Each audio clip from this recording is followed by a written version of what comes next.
But if you track a mature buck and it's just him, and there's almost never a deer with him unless he's with a doe. So they hunt different, and you have to at times abandon the mindset of trying to see a good number of deer in the woods because that's just not where he is typically going to be. But I'm always curious with someone who's hunting such a giant expanse of difficult terrain. How do you what's your first step into that? How do you go from not knowing anything about it to looking for hopefully a big buck?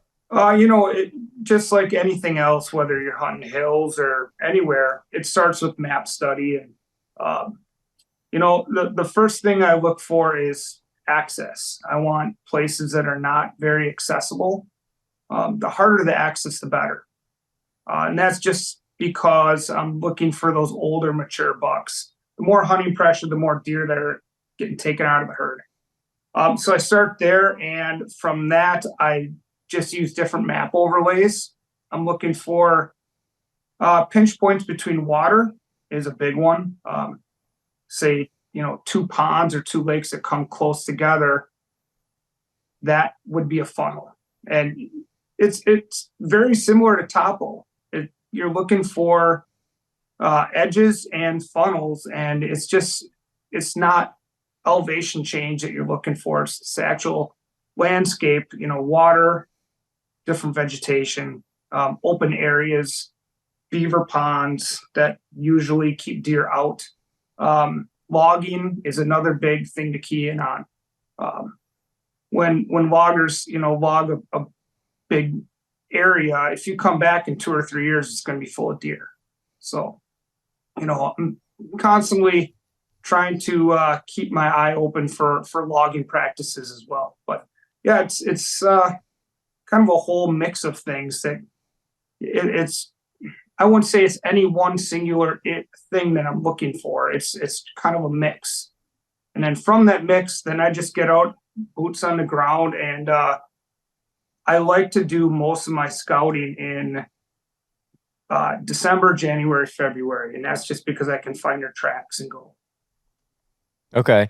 Now, down here in the deep south in our swamps, you'll typically Yeah. find, we don't have like tamaracks and all that, but you'll have big hardwood flaps that have like Right. saw palmettos in them and stuff like that. And Mm-hmm. that's typically where you find most of your other guys hunting. And you'll get out in those big flats and you'll find a lot of times you'll find big sign. Like you'll find the tracks, trails, you'll find scrapes and rubs. And that's where most people end up hunting. Is it similar up where you're at, where most people are kind of hunting them? We call them the pretty woods, quote unquote. Yeah, the pretty woods and also close to the road. I would say, and I don't know what other states are like, but I would say 90% of public hunters in this area hunt within 1 mile of their truck. It's almost like there's a barrier right there. People just don't feel comfortable either getting in that far or getting their animal back out to the road, whatever it is. But once you get past 1 mile in, that most of your hunters you already just passed them. So, Mm-hmm. but yeah, it's access is a big thing, and also I feel like most hunters take the easy way out, and if they see a lot of deer sign, they'll stop right there, and they expect to shoot that big buck right there, and oftentimes all that deer sign you see are does and fawns and young bucks. You start breaking down an area by you're looking at the landscape, you're looking at the habitat edges, you're looking at potential funnels maybe between water or things of that nature. When you first started doing this, you said you got humbled for a couple years and then it kind of Yeah. started to click. Talk about that. When did it click for you, and what was it that kind of made it start to click? It was definitely tracking the deer in the wintertime that really got me into their close quarters. So one of the things that happened initially, I was seeing the right deer, but I was seeing them at 75, 100 yards. Um, I just wasn't putting it together. I was getting close, but not close enough. Um, and I also ran into a lot of hunters, and you know, if you get a group of small game hunters, they can mess up your hunt pretty quick. So They have all the access, same access that you do. So you have to try to figure out a way to stay away from that type of activity because they're going to be out there too. Grouse hunters, squirrel hunters. So initially, I'd find a spot, think I had a home run hit, get in there, and by 9 o'clock in the morning, I was surrounded by small game hunters. So yeah, it took a while to dial in. And of course, like I said, tracking really helped me determine where to go and how to get closer. And that is one of the reasons I was really excited to have this conversation because you have the benefit of snow every year. Down here, I Yeah, think the last good, like really good snow that we got was 2017. And so usually we'll get one every 7, 8 years or so. And so it's just not really a option for us to go out and be able to track. But being able to go right. out in the snow and literally follow exactly where that deer walked for a long distance is very interesting. Like I really wish we could do that. And one reason I wanted to talk to you about this is, you've already kind of mentioned it, but you find the bulk of that sign in certain areas, and you're saying that you would be hunting those, and you're maybe getting on smaller deer. You're kind of in the people, and then if you did see a bigger mature buck, he was further away. So I'm really curious about what you've learned through tracking about how most deer act versus how the deer acts that you're after. Uh, Right. Am I on track there? Yeah, you're on track. And I can tell you right now that mature deer hunt different than any other deer in the woods. And if you're looking for numbers of deer to see in your tree stand as a mark of success, you're chasing the wrong thing. They're typically hermits in the deer world. And it's kind of funny when you follow their tracks, you notice that they hit deer trails almost in a perpendicular fashion. They're always keeping tabs on the does and everything else in their area, but they pretty much stay to themselves. Um, Early on tracking, I would track does and everything else, and there's always a number of deer together. But if you track a mature buck and it's just him, and there's almost never a deer with him unless he's with a doe. So they hunt different, and you have to at times abandon the mindset of trying to see a good number of deer in the woods because that's just not where he is typically going to be. I mean, what does that look like when you're tracking them? Like I'm assuming, like in my brain, I'm just kind of picturing it like you're following this giant track. It's like off by Mm-hmm. itself, maybe kind of 10 yards inside of a thicket, and if you were to walk 150 yards and out into the open woods, maybe you'd start picking up dozens and dozens and dozens of tracks out there. That's very good observation. That's actually exactly how it typically is. I actually started tracking to hunt. I would track a mature buck and try to kill him that way with a rifle. And that just turned into a passion of just wanting to follow him because I was fascinated by what I was seeing out there. A mature buck stays hidden about 95% of the time or more, and he can use every last bit of cover. It's almost like magic how they can move and traverse through a landscape and stay hidden. If you jump on a track of, say, a year and a half old buck, that deer is going to be all over the place, wide open. Where a mature buck, he will walk and put on about 1/10 of the amount of steps.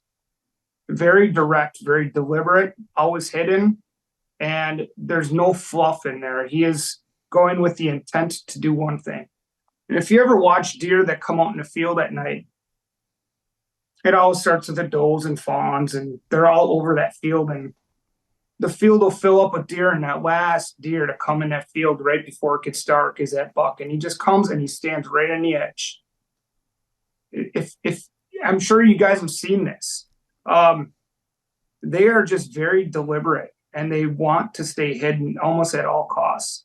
The only exception to that rule is the rut. And when they're kind of putting their feed bag on late in the summertime, you'll see them out in fields and stuff where normally you would never see them do that. They're just trying to bulk up, and they kind of throw their inhibitions out the window a bit, and they feed in the open. But outside of those two times, they are hidden, and you just don't see them. That is So super yeah, interesting. That the word deliberate, like that's very, very interesting to me. So you're saying like most of these other deer, you're saying they'll just kind of meander, like maybe through a hardwood flat, maybe right. even pop in and out of cover, but that big buck is more staying in the cover. Yes, he will use every last bit of cover as much as he possibly can. They just wise up, and they also get very, they get deliberate in their movements and no wasted steps. And next time you watch a big buck in the tree stand, just watch them. A lot of times there's that off factor. You see a big buck and you just take it all in, but what you really should be doing is trying to think to yourself, where's he going? Why is he doing what he's doing? Why is he not coming out in the open like the rest of these deer? How am I going to get closer to him next time? Because they just operate a little bit different than the rest of the deer herd, and it's what makes them challenging. So, Yeah, and I that's would say the cutoff in age for that is probably about 3.5, where everything really starts to change. Up until that age, they're kind of all over the map, especially at 2.5. A 2.5-year-old buck is all over the place. when there's not snow on the ground, and let's say maybe you're going into a new area or you're scouting. How does that change your perspective? Like, because to me, it almost sounds like if you find a hot food source of some kind, whatever it is that they eat where you're from, uh, Right. are you trying to find a hot food source just right there on the edge of cover where he can just be deliberate and walk straight through that cover and just pop out and eat and then pop back into it? I mean, how has it changed your perspective when there's not snow on the ground and you're still trying to read the terrain and figure out what he's doing? Yeah, and the thickness and cover, I think you nailed it. You seem to have a pretty good idea of how it would be. But yes, they use the thickest amount of cover and the shortest distance. They just don't waste any steps. So if I do find a hot food source, um, pick an example. A bean field, for example. Um, he is going to come right in that back part of the field. Maybe there's a 3-foot elevation dip, and he's going to come in there. It's just they just have everything kind of planned out. Where are they not going to be seen? Now, there's exceptions to all rules, of course, but the majority of time he's going to use the thickest cover to get from point A to point B, wherever that may be, whether that's food or just him traveling, going from food to cover or to bed. He's always going to be using the thickest stuff you can find Okay. within reason. So So I feel like that's kind of your macro perspective of what they like in general. They're going to want to stay in that cover, and you mentioned them going to point A to point B. So I think that, and we also talked about the edges, the potential funnels, which we might get into a little bit later. But another thing I'm really curious about is in these areas, and this is something that I was really wondering about when I was in northern Wisconsin, is how do you determine what point A and point B are? Because there's not agriculture. I mean, I guess that you do have oaks and stuff like that in those big flats they might be going to, but there's an abundance of thick cover of all kinds. So, yeah. What do you do to determine point A versus point B? For food, I actually start off with logging. Um, of course, acorns are a huge bonus, but there's just not a lot of oaks in a lot of these areas. But all that fresh growth from logging practices, that's what they really want to feed on. So that's what I'm looking to as a food source, and then from there, just looking for deer sign, of course. But typically, I find a lot of it's almost hard to explain. Some food sources look great and they're just not there, and other food sources you'd walk right by it and they're there. It's almost like the school of hard knocks, getting out there and seeing where these deer are feeding. But my starting point is always going to be a logging, clear cut, or selective logging area where there's enough sunlight coming down through the canopy to spring up a lot of growth, because that's really what these deer are feeding on, is browse, good quality young browse.